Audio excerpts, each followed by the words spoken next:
The violence has sent more than 420,000 Rohingya Muslims fleeing to neighboring Bangladesh, but many remain in Myanmar, hiding in fear of being caught up in more violence without food and other supplies, aid workers believe.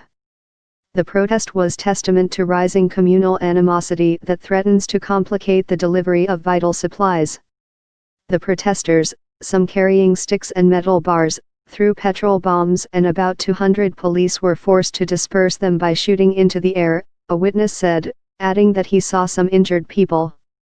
8 people were detained, the Government Information Office said in a release. A spokeswoman for the ICRC was not immediately available for comment. Police in Sittwe were also not immediately available for comment.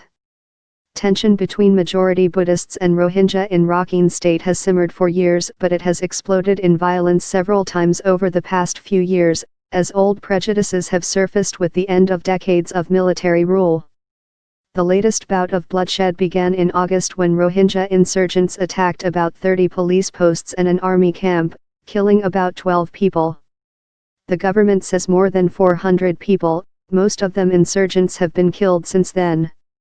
Rights monitors and fleeing Rohingya say the army and Rakhine Buddhist vigilantes have mounted a campaign aimed at driving out the Muslim population and torching their villages. Myanmar rejects the charge, saying its forces are tackling insurgents of the Arakan Rohingya Salvation Army, who it has accused of setting the fires and attacking civilians.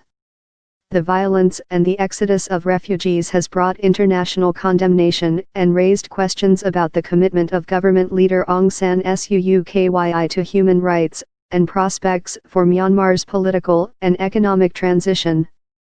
U.S. President Donald Trump wants the United Nations Security Council to take strong and swift action to end the violence, U.S. Vice President Mike Pence said on Wednesday, declaring the crisis a threat to the region and world. Pence repeated a U.S. call for the Myanmar military to end the violence and support diplomatic efforts for a long-term solution for the Rohingya, who are denied citizenship in a country where many Buddhists regard them as illegal immigrants. It was the strongest U.S. government response yet to the violence.